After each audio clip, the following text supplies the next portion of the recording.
वालेकुम एवरीवन, मेरे क्लास में आपका वेलकम है। और इस क्लास में हमें लिमिटिंग रिएक्टेंट्स पर बात करनी है। लिमिटिंग रिएक्टेंट्स क्या होते हैं, इनका हमें क्या फ़ायदा होता है, वो सब हम इस क्लास में देख लेंगे। आपको ये बताता चलूँ कि लिमिटिंग रिएक्टेंट जो है ये आपका इंपॉर्टेंट लॉन्ग क्वेश्चन है, तो इस पर आपने अच्छे से तवज्जो देनी है। टॉपिक जो है बेहतरीन तरीके से याद होना चाहिए। मैं एक डेफिनेशन लिखता हूँ लिमिटिंग रिएक्टेंट की, पहले लिख देता हूँ, समझेंगे हम बाद में और डिटेल से समझेंगे। लिमिटिंग रिएक्टेंट क्या होता है कि कोई अपने पास रिएक्शन हो रहा है, अगर उसमें रिएक्टेंट्स भी इन्वॉल्व हैं, प्रोडक्ट्स भी इन्वॉल्व हैं। जनरली ऐसा होता है कि एक से ज़्यादा रिएक्टेंट इन्वॉल्व होते हैं, 2 या 3 रिएक्टेंट इन्वॉल्व होते हैं। तो वो रिएक्टेंट जो जल्दी ख़त्म हो जाए, वही होता है आपका लिमिटिंग रिएक्टेंट। इस चीज़ को डिटेल से हम समझेंगे। पहले मैं इधर लिख देता हूँ, the reactant which is consumed earlier is called limiting reactant. उसे हम क्या बोलते हैं? लिमिटिंग रिएक्टेंट बोलते हैं, या आप इसे लिमिटिंग रिएजेंट भी बोल सकते हो। अब लिमिटिंग रिएक्टेंट का थोड़ा फील लेते हैं, ठीक है? ये कैसे होता है लिमिटिंग रिएक्टेंट? देखिए, एक रिएक्शन लिखता हूं आपके सामने, 2H2 plus O2 will give us 2H2O। अगर मैं यहाँ पर देखो, इस इक्वेशन को देख करके हम अगर अमाउंट्स लें, अगर हम रिएक्टेंट्स की अमाउंट्स लें तो वो कहलाती हैं स्टाइकियोमेट्रिक अमाउंट्स। ये मैं पिछले क्लास में बता चुका हूँ आपको। ये रिएक्शन अब हमें क्या बता रहा है? ये रिएक्शन में बता रहा है कि 4 ग्राम हाइड्रोजन 32 ग्राम ऑक्सीजन आपस में मिल करके 36 ग्राम वाटर बनाएंगे। क्योंकि देखो ना, 2 ग्राम हाइड्रोजन यानी 2 मोल हाइड्रोजन, यहाँ पर क्या है, 2 मोल है ना हाइड्रोजन के, 2 मोल हाइड्रोजन 1 मोल ऑक्सीजन से मिलकर 2 मोल वाटर बना रहा है। तो 2 मोल हाइड्रोजन का मैस होता है 4 ग्राम। कितना? 4 ग्राम। 1 मोल ऑक्सीजन का मैस होता है 32 ग्राम। ये आपस में मिल करके 36 ग्राम क्या बना रहे हैं? वाटर बना रहे हैं। 36 ग्राम वाटर बना रहे हैं, ठीक है? ये according to law of conservation of mass है, ठीक है? यानी 4 + 32 = 36। Law of conservation of mass तभी अप्लाई होगा जब हम स्टाइकियोमेट्रिक अमाउंट्स लेंगे। स्टाइकियोमेट्रिक अमाउंट्स वो होती हैं जो according to balanced chemical equation ली जाए। The amounts taken according to the balanced chemical equation is called as stoichiometric amounts. इसका जो ऑपोजिट होता है उसे हम बोलेंगे नॉन स्टाइकियोमेट्रिक अमाउंट्स। क्लियर हो गई बात? अच्छा, ये तो थी स्टाइकियोमेट्रिक अमाउंट्स के हवाले से बात। अगर मैं ऐसे करूं कि मैं 32 ग्राम ऑक्सीजन ही लूं, लेकिन हाइड्रोजन जो है मैं 2 ग्राम ले लूं, और ऑक्सीजन में ले लूं 32 ग्राम, तो ये होंगी हमारे पास नॉन स्टाइकियोमेट्रिक अमाउंट्स, क्योंकि जो हाइड्रोजन है वो अकॉर्डिंग टू इक्वेशन हमने नहीं ली। तो अब सवाल यह है कि अब कितना वाटर बनेगा? इसका सीधा सा जवाब तो मैं आपको दे सकता हूं कि 18 ग्राम वाटर बनेगा। कितना बनेगा? 18 ग्राम। सवाल यह है कि मुझे कैसे पता चला कि 18 ग्राम वाटर बना? मुझे लिमिटिंग रिएक्टेंट के जरिए से पता चला। मुझे लिमिटिंग रिएक्टेंट का कंसेप्ट है, इसलिए मैंने बता दिया। अभी आपको पता लग जाएगा लिमिटिंग रिएक्टेंट का कंसेप्ट, तो आप भी भाग करके बता दोगे। देखो, जब 4 ग्राम पानी था, हम भूल जाते हैं कि अपने पास ऑक्सीजन है, ठीक है? हम ये मान करके चलते हैं ऑक्सीजन हमारे पास अनलिमिटेड है, अभी ये मान करके चलते हैं। जब अपने पास 4 ग्राम हाइड्रोजन है, तो 4 ग्राम हाइड्रोजन से कितना वाटर बन रहा है? 36 ग्राम वाटर बन रहा है ना, ठीक है? ऑक्सीजन एक्सेस में है। अच्छा, और दूसरा केस ये है कि हम 32 ग्राम ऑक्सीजन ले लें, ठीक है? हाइड्रोजन की फिक्र से आज़ाद हो जाएं, तो 32 ग्राम ऑक्सीजन से कितना वाटर बन रहा है? 36 ग्राम। कितना बन रहा है? 36 ग्राम। नीचे अमाउंट्स देखो आप, मैंने 2 ग्राम हाइड्रोजन लिया है, 32 ग्राम ऑक्सीजन लिया है। तो इससे मुझे कैसे पता चला कि 18 ग्राम वाटर बनेगा? देखो, 32 ग्राम जब ऑक्सीजन थी और हाइड्रोजन की फिक्र से हम आज़ाद थे, तब कितना बन रहा था? 36 ग्राम वाटर बन रहा था ना 36 ग्राम। तो जब मैंने 32 ग्राम ऑक्सीजन ली, तो मेरे जहन में आया कि यहाँ पर कितना वाटर बनना चाहिए? 36 ग्राम वाटर बनना चाहिए, लेकिन 18 ग्राम बना। क्यों बना? वजह यह है कि यहाँ पर हम हाइड्रोजन की फिक्र से आज़ाद नहीं है। हाइड्रोजन यहाँ पर 4 की बजाय 2 ग्राम है, यानी आधी है। हाइड्रोजन आधी होने की वजह से वाटर कितना बना है? हाफ बना है, ठीक है? हो सकता है कुछ बच्चों को ये बात क्लियर हो गई हो इसी पहले झटके में ही, नहीं हुई तो आहिस्ता आहिस्ता क्लियर होगी। हम बहुत सारी एग्जांपल्स लेंगे, जब तक आपका कंसेप्ट क्लियर नहीं हो जाता तब तक हम एग्जांपल्स लेते रहेंगे। अच्छा, देखो, जब मैंने हाइड्रोजन को घटा करके हाफ किया, ऑक्सीजन को कांस्टेंट रखा, तो वाटर क्या हो गया? हाफ हो गया, ठीक है ना? ये अकॉर्डिंग टू इक्वेशन हम चल रहे हैं। अब अगर मैं क्या करता हूँ, ऑक्सीजन को कांस्टेंट रखता हूँ 32, हाइड्रोजन में 8 ग्राम ले लेता हूँ, हाइड्रोजन डबल कर लेता हूँ। तो मुझे ये देखना है कि क्या वाटर की अमाउंट भी डबल होगी। देखते हैं, 8 ग्राम वाटर जो है और 32 ग्राम ऑक्सीजन। तो अब क्या वाटर 72 ग्राम बनेगा? नहीं, वाटर बनेगा 32 ग्राम। कैसे पता चला? देखो यहां पर जो है ऑक्सीजन, पहले जो था केस वहां पर यह था कि 4 ग्राम हाइड्रोजन के लिए 32 ग्राम ऑक्सीजन डिमांड है। हमारी डिमांड यह है कि जब 4 ग्राम हाइड्रोजन हो तो उसके लिए 32 ग्राम क्या हो? ऑक्सीजन हो। ठीक है, अगर हमने 8 ग्राम हाइड्रोजन कर दिया तो इसका मतलब डिमांड है हमारी कि ऑक्सीजन हमारे पास 64 ग्राम होनी चाहिए, जो कि अवेलेबल नहीं है। तो जो चीज़ अवेलेबल ना हो, ठीक है, या जो चीज़ कम अमाउंट में हो, उसे हम बोलते हैं लिमिटिंग रिएक्टेंट। अब आप इसमें देख सकते हो कि ऑक्सीजन क्या है? लिमिटिंग रिएक्टेंट है। ऑक्सीजन क्या है? लिमिटिंग रिएक्टेंट है। इस केस में जो दूसरा केस था पर्पल वाला, इसमें क्या है? इसमें हाइड्रोजन लिमिटिंग रिएक्टेंट है। क्योंकि देखो ना, 4 ग्राम के लिए हमें चाहिए थी 32 ग्राम ऑक्सीजन, तो 2 ग्राम के लिए हमें सिर्फ चाहिए थी 16 ग्राम। 2 ग्राम के लिए हमें चाहिए थी सिर्फ 16 ग्राम, लेकिन अवेलेबल है 32। तो यहां पर ये वाली ऑक्सीजन है, ये एक्सेस में है। ठीक है, जबकि हाइड्रोजन लिमिटिंग है। यहां पर जो है हाइड्रोजन एक्सेस में है, ऑक्सीजन लिमिटिंग है। तो ये जो प्रोडक्ट डिसाइड होता है ना, ये वाला प्रोडक्ट हमारा डिसाइड होता है, ये लिमिटिंग रिएक्टेंट से डिसाइड होता है। यहां पर 18 ग्राम अगर वाटर बन रहा था तो इसको ये 2 ग्राम वाटर कंट्रोल कर रहा था, जबकि ऑक्सीजन जो हमारे पास था वो ज्यादा था। इस केस में क्या है? ऑक्सीजन कम है, हाइड्रोजन ज्यादा है, ऑक्सीजन कम है, हाइड्रोजन ज्यादा है। तो इस प्रोडक्ट को कंट्रोल करेगा हमारे पास ये ऑक्सीजन, ना कि हाइड्रोजन। तो वो रिएक्टेंट जो प्रोडक्ट को कंट्रोल करे वो होता है लिमिटिंग रिएक्टेंट। हो सकता है अभी बात समझ आ गई हो तुम्हें, नहीं आई तो और एग्जांपल्स लेंगे हम, उससे ज़्यादा बेटर समझ आएगी। ठीक है, देखो अगर मैं अभी मेरे पास है 4 ग्राम हाइड्रोजन, अगर मैं 8 ग्राम हाइड्रोजन ले लूँ, 8 ग्राम हाइड्रोजन ले लूँ, और 8 ग्राम हाइड्रोजन के लिए मुझे कितने ग्राम ऑक्सीजन लेनी पड़ेगी? मुझे 64 ग्राम ऑक्सीजन लेनी पड़ेगी, क्योंकि इसको मैंने डबल किया है तो इसे भी डबल करूंगा। तो वाटर कितना बनेगा? डबल बनेगा। वाटर कितना बनेगा? डबल बनेगा। क्लियर हो गई बात? नहीं हुई? और एग्जाम्पल लेते हैं। अभी देखो, अभी भाई बादशाह हम तुम्हें कंसेप्ट क्लियर करवा के जाएंगे। ये मैथ्स के हवाले से हम चले ना, मैं मोल के हिसाब से एग्जाम्पल देता हूं, तो ऐसे मैं कहता हूं बेहतरीन क्लियर हो जाएगा तुम्हें। देखो तो सही, अभी इक्वेशन दोबारा लिखता हूं, 2H2 + O2 will give us 2H2O। ठीक है, अब ये इक्वेशन मुझे क्या कह रही है कि 2 मोल हाइड्रोजन 1 मोल ऑक्सीजन से रिएक्शन करके 2 मोल वाटर बना रहा है। तो 2 मोल हाइड्रोजन रिएक्ट कर रहा है 1 मोल ऑक्सीजन के साथ, 1 मोल ऑक्सीजन के साथ, और बना रहा है 2 मोल वाटर, और बना रहा है 2 मोल वाटर। ऐसे है ना? तो अब ये देखो कि अगर मैं यहां पर डिमांड क्या है कि 2 मोल अगर हाइड्रोजन हो तो 2 मोल वाटर बनाने के लिए 1 मोल ऑक्सीजन का होना भी जरूरी है। ये बात देखो कि 2 मोल हाइड्रोजन के लिए 1 मोल ऑक्सीजन भी जरूरी है। अगर 1 मोल ऑक्सीजन हो तो उसके लिए 2 मोल हाइड्रोजन जरूरी है। ये बात तो आपको क्लियर हो गई। अगर देखो मैं इस 2 मोल हाइड्रोजन की बजाय 1 मोल हाइड्रोजन लूं, 2 मोल हाइड्रोजन की बजाय 1 मोल हाइड्रोजन लूं, और ऑक्सीजन वहीं मैं 1 मोल ही रहने दूं, तो भाई देखो 1 मोल हाइड्रोजन के लिए जब 2 मोल हाइड्रोजन था तो 1 मोल हाइड्रोजन ऑक्सीजन चाहिए थी। अब 1 मोल हाइड्रोजन है तो ऑक्सीजन हमें चाहिए होगा सिर्फ 0.5 मोल। ठीक है, लेकिन यहां पर 1 मोल अवेलेबल है, तो 0.5 एक्सेस में है। 0.5 क्या है? एक्सेस में है। हाइड्रोजन क्या है? लिमिटिंग रिएक्टेंट है। हाइड्रोजन क्या है? लिमिटिंग रिएक्टेंट है। वाटर कितना बनेगा वो डिसाइड करेगा आपका हाइड्रोजन। 2 मोल वाटर था तो उससे 2 मोल ऑक्सीजन बन रहा था। अब 1 मोल हाइड्रोजन है, सॉरी 2 मोल हाइड्रोजन था तो उससे 2 मोल वाटर बन रहा था। 1 मोल हाइड्रोजन है तो उससे 1 मोल वाटर का बनेगा। तो यहां पर वाटर कितना बनेगा? 1 मोल बनेगा। अच्छा, अगर मैं 2 मोल ही हाइड्रोजन ले लूं, 2 मोल ही हाइड्रोजन ले लूं, लेकिन ऑक्सीजन में घटा करके 0.5 मोल ले लूं, 0.5 मोल ले लूं, देखो मुझे 1 मोल ऑक्सीजन के लिए 2 मोल हाइड्रोजन की जरूरत थी। अब मेरे पास 0.5 मोल है। 0.5 मोल ऑक्सीजन के लिए मुझे सिर्फ 1 मोल हाइड्रोजन की जरूरत है, लेकिन यहां पर 2 मोल अवेलेबल है। तो इसका मतलब अब वाला जो केस है, इसमें जो आपका हाइड्रोजन है वो एक्सेस में है, ऑक्सीजन लिमिटिंग रिएक्टेंट है। तो प्रोडक्ट डिसाइड करता होता है लिमिटिंग रिएक्टेंट। तो अब 1 मोल ऑक्सीजन से 2 मोल वाटर बन रहा था, 0.5 मोल ऑक्सीजन से 1 मोल वाटर बनेगा, 1 मोल वाटर बनेगा। ठीक है, लाइकवाइज अगर मैं 2 मोल हाइड्रोजन ले लूं, 2 मोल हाइड्रोजन ले लूं और 2 मोल ही ऑक्सीजन ले लूं। अब देखो 2 मोल हाइड्रोजन के लिए मुझे ऑक्सीजन कितना चाहिए था? 1 मोल चाहिए था, लेकिन यहां पर 2 मोल अवेलेबल है।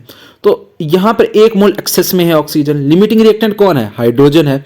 तो हाइड्रोजन वाटर के अमाउंट को कंट्रोल करेगा। 2 मोल से कितना बनता होता है? 2 मोल बनता होता है, तो ये 2 मोल आ गया। अब इतनी एग्जांपल्स हमने ले ली हैं तो कम से कम अब तो आपको लिमिटिंग रिएक्टेंट का कंसेप्ट क्लियर हो गया होगा। ठीक है, अब देखो इसमें हम देखते हैं कि लिमिटिंग रिएक्टेंट कौन सा था। इसमें देखो कोई लिमिटिंग रिएक्टेंट था नहीं। जब स्टाइक्योमेट्रिक अमाउंट्स ली जाए तो कोई लिमिटिंग रिएक्टेंट नहीं होता। ये स्टाइक्योमेट्रिक अमाउंट्स है ना, देखो 2 मोल ऑक्सीजन 1 मोल, ये 2 मोल, जो इक्वेशन के अकॉर्डिंग ली जाए तो उसमें लिमिटिंग रिएक्टेंट कोई भी नहीं होता। तो इसमें लिमिटिंग रिएक्टेंट हम देखते हैं। पहली वाली में कोई लिमिटिंग रिएक्टेंट नहीं है, नील। ठीक है, दूसरे में देखो लिमिटिंग रिएक्टेंट कौन है, प्रोडक्ट को कौन कंट्रोल कर रहा है, हाइड्रोजन कंट्रोल कर रहा है, क्योंकि हाइड्रोजन कम है, 1 मोल ऑक्सीजन ज्यादा है। ठीक है, अगर 1 मोल ऑक्सीजन हो तो उसके लिए हमें 2 मोल हाइड्रोजन चाहिए, लेकिन यहां पर अवेलेबल कितना है, 1 मोल हाइड्रोजन है। तो हाइड्रोजन कम है, तो हाइड्रोजन क्या हुआ, लिमिटिंग रिएक्टेंट हुआ। तो यहां पर हाइड्रोजन क्या है, लिमिटिंग रिएक्टेंट है, H2 is a limiting reactant. Likewise ये जो केस है अपने पास, यहां पर देखो 2 मोल हाइड्रोजन के लिए हमें ऑक्सीजन चाहिए थी 1 मोल, लेकिन अवेलेबल है 0.5 मोल। तो यहां पर ऑक्सीजन लिमिटिंग रिएक्टेंट है, ऑक्सीजन लिमिटिंग रिएक्टेंट है। यहां पर देखो कौन लिमिटिंग रिएक्टेंट है, 2 मोल हाइड्रोजन के लिए 1 मोल ऑक्सीजन चाहिए थी, लेकिन यहां पर 2 मोल ऑक्सीजन अवेलेबल है, तो ऑक्सीजन एक्सेस में है, लिमिटिंग रिएक्टेंट क्या हुआ, हाइड्रोजन हुआ। ठीक है, तो आप किसी भी तरीके से, चाहे इस तरीके से देखो चाहे उस तरीके से देखो, आप लिमिटिंग रिएक्टेंट फाइंड आउट कर सकते हो। इसमें तवज्जो की जरूरत है। ठीक है, कंफ्यूज होने की जरूरत नहीं है, तवज्जो की जरूरत है। देखो यहां पर भी हम लिमिटिंग रिएक्टेंट डिसाइड कर सकते हैं। मोल वाला अगर चक्कर हो ना तो इससे लिमिटिंग रिएक्टेंट फाइंड आउट करना ज्यादा आसान है। मैस वाले चक्कर से थोड़ा लिमिटिंग रिएक्टेंट फाइंड आउट करना थोड़ा मुश्किल हो जाता है काम। देखो पहले वाला जो केस है, ये स्टाइक्योमेट्रिक अमाउंट्स हमने ले रखी हैं, 4 ग्राम, 32 ग्राम, 36 ग्राम, तो इसमें तो कोई लिमिटिंग रिएक्टेंट होगा नहीं। पहले वाले में कोई लिमिटिंग रिएक्टेंट नहीं होगा, नील। दूसरे वाला है, इसमें देखो हाइड्रोजन लिमिटिंग रिएक्टेंट है। कैसे पता चला, ऑक्सीजन उतनी ही है लेकिन हाइड्रोजन जो है स्टाइक्योमेट्रिक अमाउंट से कम है, तो हाइड्रोजन इधर क्या है, लिमिटिंग रिएक्टेंट है। H2 इधर क्या है, लिमिटिंग रिएक्टेंट है। ऑक्सीजन इतनी ही है, ऑक्सीजन उतनी ही है, लेकिन हाइड्रोजन लिमिटिंग रिएक्टेंट से ज्यादा है, तो हाइड्रोजन एक्सेस में है, ऑक्सीजन इस टाइम क्या होगी, लिमिटिंग रिएक्टेंट होगी। O2 यहां पर क्या है, लिमिटिंग रिएक्टेंट। चौथा केस है, तो देखो चौथा केस वही स्टाइक्योमेट्रिक अमाउंट्स है। कैसे पता चला, 4 का डबल 8 है, 32 का डबल 64 है, तो ये भी स्टाइक्योमेट्रिक अमाउंट ही है। तो यहां पर भी कोई लिमिटिंग रिएक्टेंट नहीं है, नील। क्लियर हो गई बात, लिमिटिंग रिएक्टेंट का फील आ गया। अब कुछ डेफिनेशंस हैं तो वो हम पढ़ते हैं, उसके जरिए से हमें लिमिटिंग रिएक्टेंट जो है ज्यादा अच्छे से समझ आएगा। लिमिटिंग रिएक्टेंट, लिमिटिंग रिएक्टेंट, तो the reactant which is consumed earlier, ये मैंने अभी बताया, the reactant which is consumed earlier is called as limiting reactant. By name short question पूछेगा व्हाट इज लिमिटिंग रिएक्टेंट। मैं 3 डेफिनेशन लिखवा रहा हूं, आपने तीनों की तीनों डेफिनेशंस लिखनी है। बाय नेम शॉर्ट क्वेश्चन पूछेगा व्हाट इज लिमिटिंग रिएक्टेंट, और साथ एग्जांपल भी दे दोगे आप कोई। ठीक है, अच्छा, और दूसरा ये है, मैंने अभी कहा कि प्रोडक्ट की जो अमाउंट डिसाइड होती है वो लिमिटिंग रिएक्टेंट की बेसिस पर होती है, लिमिटिंग रिएक्टेंट की बेसिस पर होती है। यहां पर देखो 1 मोल, यहां पर हाइड्रोजन जो था ये लिमिटिंग रिएक्टेंट था ना इस केस में, तो यहां पर देखो 1 मोल वाटर बन रहा है, किसकी वजह से, हाइड्रोजन की वजह से। तो प्रोडक्ट को जो कंट्रोल करता है वो लिमिटिंग रिएक्टेंट होता है। ठीक है, the reactant which control the amount of product is called as limiting reactant. The reactant which controls the amount of product formed, the amount of product is called limiting reactant product। ठीक है, the reactant which controls the amount of product is called as limiting reactant। और limiting जैसे नाम से जाहिर है, limit कर देता है, रिएक्शन को रोक देता है। ठीक है, the reactant that limits the reaction, the reactant that limits the reaction, that limits the reaction, जो रिएक्शन को लिमिट कर दे, लगाम डाल दे, वो होता है लिमिटिंग रिएक्टेंट। देखो जैसे मिसाल के तौर पर ये वाला जो केस है, इसमें ऑक्सीजन एक्सेस में है ना, ऑक्सीजन एक्सेस में है, तो 1 मोल हाइड्रोजन है, 1 मोल हाइड्रोजन, 2 मोल हाइड्रोजन था तो उसके लिए 1 मोल चाहिए थी। जब 1 मोल हाइड्रोजन होगा तो उसके लिए हमें आधा मोल ऑक्सीजन चाहिए होगा, आधा मोल ऑक्सीजन। तो यहां पर आधा मोल ऑक्सीजन बच जाएगा और रिएक्शन पहले ही रुक जाएगा। किसकी वजह से, लिमिटिंग रिएक्टेंट की वजह से। किसकी वजह से, लिमिटिंग रिएक्टेंट की वजह से। तो the reactant that limits the reaction is called as limiting reactant. अच्छा, बुक में लाइन लिखी हुई है कि जो लिमिटिंग रिएक्टेंट है ना वो लेसर अमाउंट में प्रेजेंट होता है, लेसर अमाउंट में। इसका मतलब क्या है, देखो लेसर अमाउंट का मतलब है रिलेटिवली लेसर, स्टाइक्योमेट्रिक अमाउंट से कम, स्टाइक्योमेट्रिक अमाउंट से कम। यहां पर देखो ये लिमिटिंग रिएक्टेंट है, हाइड्रोजन लिमिटिंग रिएक्टेंट है और कम अमाउंट में प्रेजेंट है। इन दोनों में अगर देखा जाए तो ऑक्सीजन लिमिटिंग रिएक्टेंट है, लेकिन ऑक्सीजन का मैस बजाहिर हमें ज्यादा नजर आ रहा है। ठीक है, तो हम कंपैरिजन पता है किससे करते हैं, हम लिमिटिंग जो है स्टाइक्योमेट्रिक अमाउंट के साथ कंपैरिजन करते हैं, स्टाइक्योमेट्रिक अमाउंट के साथ। तो अगर 8 ग्राम था 8 ग्राम हाइड्रोजन था, जैसे आखिरी केस है, 8 ग्राम हाइड्रोजन के लिए हमें 64 ग्राम जो है क्या चाहिए थी, ऑक्सीजन चाहिए थी, लेकिन ऑक्सीजन अवेलेबल है कितनी, 32 ग्राम। तो ऑक्सीजन क्या है, लिमिटिंग रिएक्टेंट है। देखो ये आपके पास स्टोइकियोमेट्रिक अमाउंट से कम मौजूद है, समझ आइए बात की। तो the reactant which is present lesser in amount than the stoichiometric amount is called as limiting reactant. ठीक हो गई बात। अच्छा, इसके ऑपोजिट एक टर्म होती है non limiting reactant, non limiting reactant, या इसको हम बोल सकते हैं नॉन लिमिटिंग रिएजेंट या एक्सेस रिएक्टेंट या एक्सेस रिएजेंट आप बोल सकते हो इसको। ठीक है, तो ये वो रिएक्टेंट जो रिएक्शन के आखिर में बच जाए वो होता है non limiting reactant. The reactant left unused या अनरिएक्टेड और unreacted at the end of the reaction is called as non limiting reactant. उसे हम बोलते हैं नॉन लिमिटिंग और एक्सेस रिएजेंट, या तो नॉन लिमिटिंग या एक्सेस रिएजेंट। ठीक है, यहां पर देखो हाइड्रोजन इस केस में क्या है, लिमिटिंग रिएक्टेंट है, तो ऑक्सीजन एक्सेस रिएजेंट है। यहां पर ऑक्सीजन लिमिटिंग रिएक्टेंट है तो हाइड्रोजन एक्सेस रिएजेंट है। ठीक है, तो ये नॉन लिमिटिंग रिएजेंट का डेफिनेशन है, आप बुक पर नोट कर सकते हो इसको, यहीं पॉज करके इसे लिख सकते हो, और जब लॉन्ग क्वेश्चन लिखोगे तो लिमिटिंग रिएक्टेंट के साथ साथ नॉन लिमिटिंग रिएक्टेंट की भी आप बात करोगे। ठीक है, लिमिटिंग रिएक्टेंट का फायदा क्या होता है, लिमिटिंग रिएक्टेंट का फायदा क्या होता है, देखो लिमिटिंग रिएक्टेंट का फायदा ये होता है, चलो पहले आपको बता देता हूं कि नॉन लिमिटिंग रिएक्टेंट का क्या फायदा होता है। ठीक है, मिसाल के तौर पर हम एक रिएक्शन लिखते हैं, gold plus nascent chlorine will give us AuCl3। ठीक है, गोल्ड है अपने पास यानी सोना, उसमें नेसेंट क्लोरीन डाला तो AuCl3 यानी गोल्ड का क्लोराइड बन गया। अब अगर हम ये रिएक्शन करवाएं और हम कहें कि हमने स्टोइकियोमेट्रिक अमाउंट में गोल्ड और क्लोरीन लेना है यानी नेसेंट क्लोरीन लेना है, तो और अपने पास गोल्ड का क्लोराइड बने, तो हो सकता है कि स्टोइकियोमेट्रिक अमाउंट में से कुछ जो अपना नेसेंट क्लोरीन है वो ज़ाया हो जाए, वो क्या हो जाए, ज़ाया हो जाए।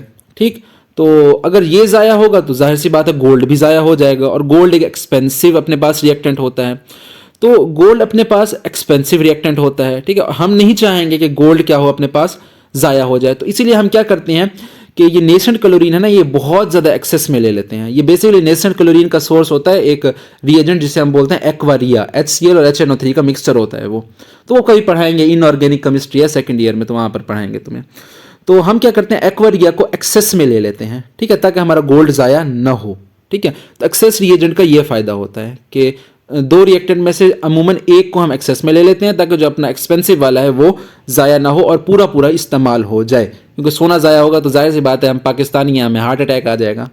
अच्छा, और जो है एक्सेस रिएजेंट का और फ़ायदा क्या होता है, देखो एक्सेस रिएजेंट का ये फ़ायदा होता है कि मिसाल के तौर पर हम कार्बन को जलाना चाहते हैं, आप कमरे के अंदर रख दो कार्बन, कमरे के अंदर हवा कम होती है एज़ कम्पेयर टू बाहर सहन के। ठीक है, तो कमरे में लिमिटिंग जो है ऑक्सीजन जो है ना वो लिमिटेड होती है, ऑक्सीजन जो है वो लिमिटेड होती है। तो कमरे के अंदर जब आप आग जलाओगे तो आप देखोगे बड़ी मुश्किल से जलती है, क्योंकि वहाँ पर जो है ऑक्सीजन कम होती है। कार्बन डाइऑक्साइड बनती तो है लेकिन ये प्रोसेस काफ़ी स्लो रहता है। हाँ, अलबत्ता अगर आप बाहर यही कार्बन जलाओ यानी एक्सेस ऑफ ऑक्सीजन में जलाओ तो क्या होता है कि रिएक्शन फास्ट हो जाता है, CO2 बनता है लेकिन फास्टली बनता है। ठीक है, कंबशन तेज हो जाती है। तो हम रिएक्शन को फास्ट करने के लिए भी एक अदर रिएजेंट को एक्सेस में ले लेते हैं। तो आपसे बाय नेम शॉर्ट क्वेश्चन पूछ सकता है, what is the significance of access reagent.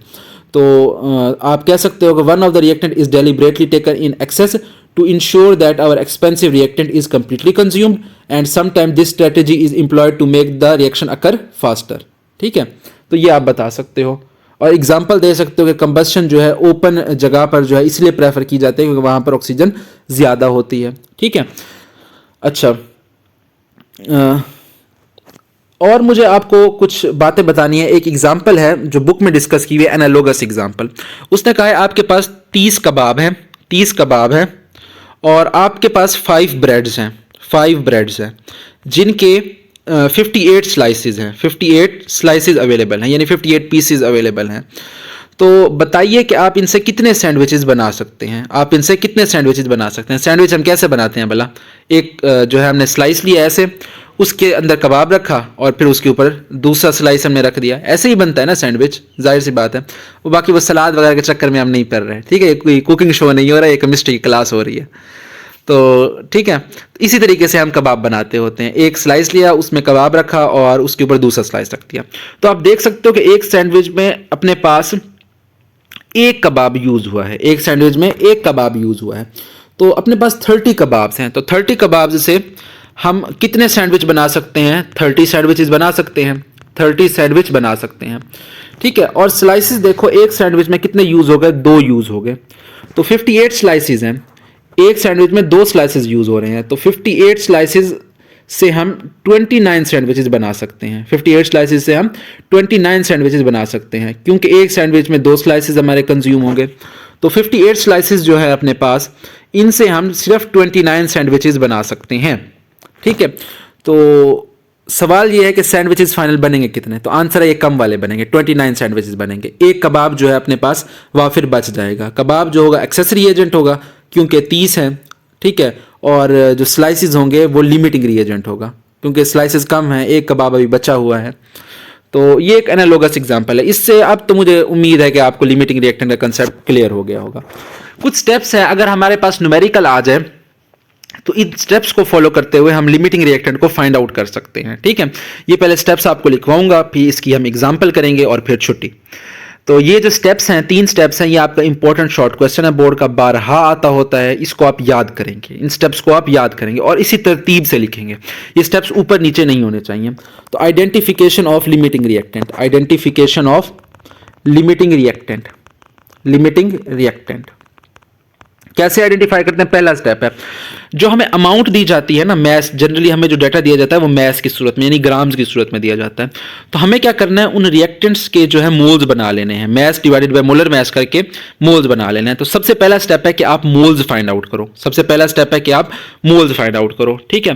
Calculate the number of, calculate the number of moles from the given amount of reactant, from the given amount of reactant, reactant, ठीक है, दी गई amount से moles find out करो।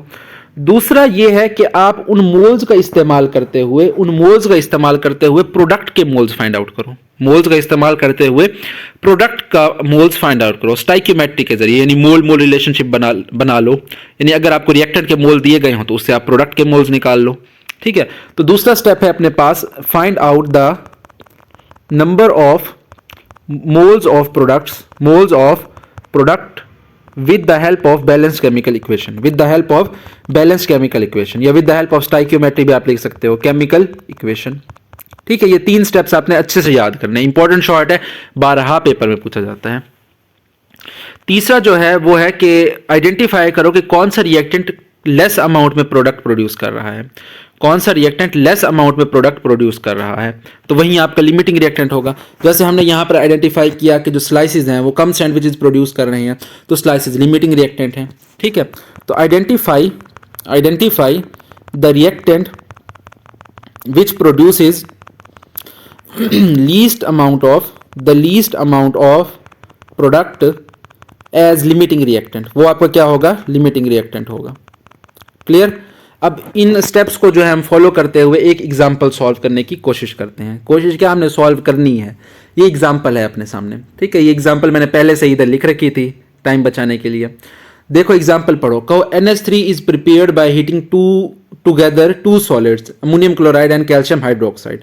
ये reaction आपने ammonia Solvay process जो है वहां पर पढ़ा होगा क्लास 10 में, सॉल्वे प्रोसेस, ठीक है। वहां पर अमोनिया रिकवरी टावर का रिएक्शन है ये, ठीक है। ये रहा, अमोनियम क्लोराइड कैल्शियम हाइड्रोक्साइड के साथ रिएक्ट करता है, कैल्शियम क्लोराइड अमोनिया और वाटर बनाता है। तो आपने सॉल्वे प्रोसेस का एक एडवांटेज भी लिखा था कि जो ओनली वेस्ट प्रोडक्ट है वो सिर्फ कैल्शियम क्लोराइड होता है। याद आ रहा है थोड़ा थोड़ा, वो जब आप छोटे छोटे होते थे तब आपने पढ़ा था ये सब चीज़ें।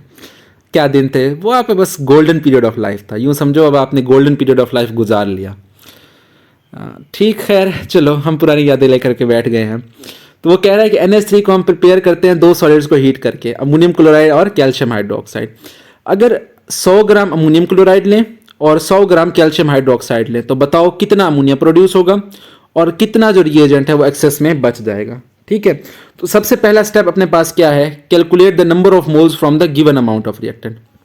Number of moles find out करो। मैस हमको दे रखा है अमोनियम क्लोराइड का NH4Cl का 100 ग्राम, कितना 100 ग्राम, और मोलर मैस हम फाइंड आउट कर लेते हैं इसका। नाइट्रोजन का कितना होता है 14, हाइड्रोजन का कितना होता है 1, 4 हाइड्रोजन है तो 4 इंटू 1, क्लोरीन का होता है 35.5, और इसको ऐड करेंगे तो आंसर आएगा 53.5 ग्राम पर मोल। मोल्स फाइंड आउट करते हैं, moles of NH4Cl, mess divided by molar mess 100 divided by 53.5, जवाब आएगा 1.87। तो 1.87 मोल्स अमोनियम क्लोराइड के हमें दिए गए हैं। लाइकवाइज कैल्शियम हाइड्रोक्साइड के मोल्स फाइंड आउट करें, उसका भी 100 ग्राम हमको दिया गया है। तो मैस ऑफ कैल्शियम हाइड्रोक्साइड हमको दे रखा है 100 ग्राम्स। ठीक है, मोलर मैस फाइंड आउट कर लेते हैं। मोलर मैस कितना है, कैल्शियम का होता है 40, कैल्शियम का होता है 40, 2 ऑक्सीजन है तो 2 ऑक्सीजन का होगा 2 इंटू 16, 2 इंटू 16, 2 हाइड्रोजन है तो इनका होगा 2 इंटू 1। इसको सॉल्व करेंगे तो जवाब आएगा 100 ग्राम्स, कितना आएगा, सॉरी 74 ग्राम्स पर मोल, ग्राम पर मोल, 74 ग्राम पर मोल आएगा।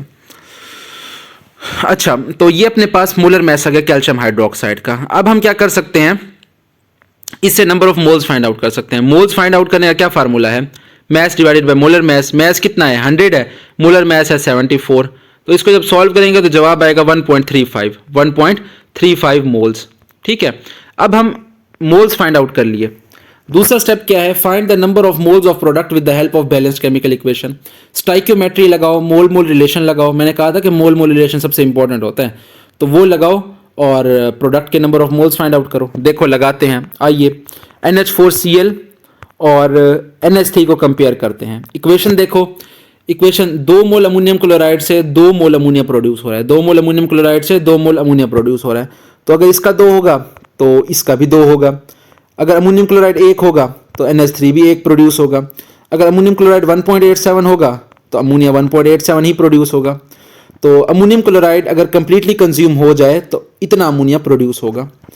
अच्छा, कैल्शियम हाइड्रोक्साइड भी है, इसका और अमोनिया का कंपैरिजन कर लिया जाए। CaOH ट्वाइस और अमोनिया का कंपैरिजन करते हैं। ठीक है, देखो कैल्शियम हाइड्रोक्साइड 1 मोल है, अमोनिया कितना प्रोड्यूस हो रहा है 2 मोल। अगर कैल्शियम हाइड्रोक्साइड 1 है तो अमोनिया कितना प्रोड्यूस होगा 2 मोल। अगर कैल्शियम हाइड्रोक्साइड 1.35 है, कितना है 1.35 है, तो अमोनिया कितना प्रोड्यूस होगा अपने पास 2.70। तो जो less amount of product produce करे वही होता है आपका लिमिटिंग रिएक्टेंट। जो less amount of product produce करे वही होता है आपका limiting reactant. Identify the reactant which produces the least amount of product as limiting reactant. तो अपने पास ammonium chloride less amount of product produce कर रहा है, तो यही है आपका लिमिटिंग रिएक्टेंट, यही है आपका लिमिटिंग रिएक्टेंट। क्लियर हो गई बात। अच्छा, अब हमें सिर्फ लिमिटिंग रिएक्टेंट ही फाइंड नहीं करना, हमें फाइंड आउट करना है calculate the number of grams of ammonia produced. तो अमोनिया कितना प्रोड्यूस होगा 1.87 या 2.70, तो आंसर है कम वाला ही प्रोड्यूस होगा ना, कम वाला ही प्रोड्यूस होगा क्योंकि अमोनिया लिमिटिंग रिएक्टेंट है, प्रोडक्ट इसीलिए डिसाइड करना है। तो 1.87 मोल अमोनिया प्रोड्यूस होगा, 1.87 मोल अमोनिया प्रोड्यूस होगा। Just a minute. अच्छा, कितना अमोनिया प्रोड्यूस होगा अपने पास 1.87 moles. Ammonia produced is equal to 1.87 moles. अच्छा, मोल्स का फार्मूला हम जानते हैं, moles is equal to mass बटे मोलर मैस होता है। ठीक है, हमें यहां से मैस फाइंड आउट करना है, नंबर ऑफ ग्राम्स यानी मैस फाइंड करना है। तो मैस फाइंड कर लेते हैं। मैस फाइंड आउट करने के लिए मोलर मैस को उधर ले जाऊं, दूसरी तरफ, मोलर मैस को इस तरफ ले जाऊं तो बन जाएगा moles multiply by molar mess, moles multiply by molar mess बराबर आ जाएगा किसके, मैस के। तो मोल्स 1.87 है, अमोनिया का मोलर मैस होता है 17, ये इसको सॉल्व करोगे तो जवाब आएगा 31.79 ग्राम, 79 ग्राम। ठीक है, ये अपने पास आंसर आ गया। अब ये तो आ गया ग्राम्स ऑफ अमोनिया प्रोड्यूस्ड। हमने ये भी देखना है एक्सेस रिएजेंट कितना बचा, एक्सेस रिएजेंट कितना बचा। तो एक्सेस रिएजेंट देखने के लिए हमें कंपेयर करना पड़ेगा अमोनियम क्लोराइड और कैल्शियम हाइड्रोक्साइड को। हमें यह देखना पड़ेगा अमोनियम क्लोराइड के लिए कितना कैल्शियम हाइड्रोक्साइड रिक्वायर्ड है, जो बाकी बच जाएगा वो क्या होगा, एक्सेस रिएजेंट होगा। तो आइए कंपैरिजन करते हैं किसका, अमोनियम क्लोराइड का और कैल्शियम हाइड्रोक्साइड का। देखो बैलेंस केमिकल इक्वेशन में 2 अमोनियम क्लोराइड थे तो एक कैल्शियम हाइड्रोक्साइड प्रोड्यूस हो रहा था।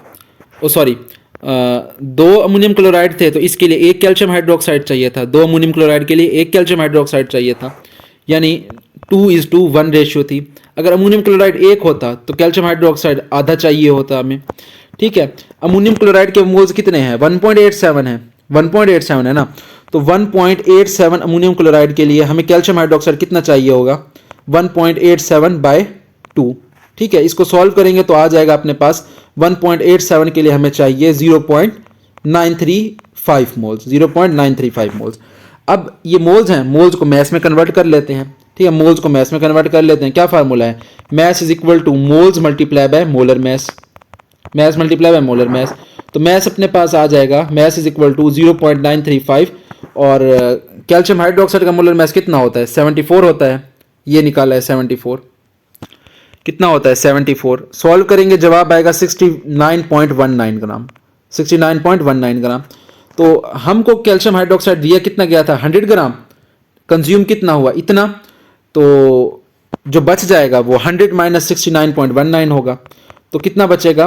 100 माइनस 69.19, जवाब आ जाएगा 30.71 ग्राम। तो ये हमारा फाइनल आंसर आ गया। तो that was all about limiting reactant. खूब डिटेल से हमने पढ़ाया, बहुत सारी बातें हो गई। ये इंपॉर्टेंट लॉन्ग क्वेश्चन भी है, इसे आप जरूर तैयार करेंगे। ठीक हो गया। Wish you all the best. फिर मिलते हैं अगले क्लास में with a new topic, yield.